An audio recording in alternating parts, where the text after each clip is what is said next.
Chicken Parmesan is done cooking in the oven, but here's what's cool. The pan that we cooked it in is also what we baked it in order to melt the cheese, and I'm going to put our handle back on. It's a two-step handle. There's a button, I push down on it, and I pull it back, and then it literally clicks right back onto the skillet, and I can take that out of the oven. So here's what makes this chicken special.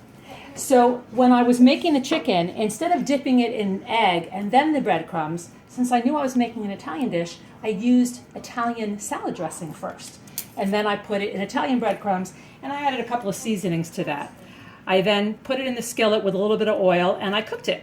As soon as it was done, I patted it with a paper towel to get some of the excess oil off, and then I just put on I used a Parmesan tomato sauce, and then some really good mozzarella cheese in the oven at 400 degrees for about 5 minutes, and now just some fresh basil on top.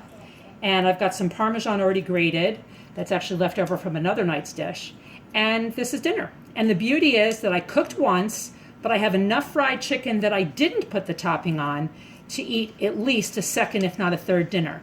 And one of the key tools, and Jade, if you don't mind coming up and showing this, one of the key tools that I use, the reason why we can get 3 dishes out of this, is because we had one of those big packages of chicken, and I used our closing cut to butterfly cut all the chicken breasts. So instead of the 5 or 6 chicken breasts that I started with, I now have at least 12 pieces of chicken.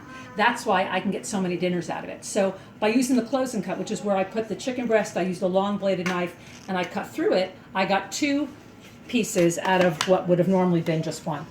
So here's our chicken parm. I have some Parmesan cheese that was left over from another dinner, and we're just going to add that right on top, and dinner is done. And this took about a half an hour total to cook the whole thing from scratch tonight. Bon appetit!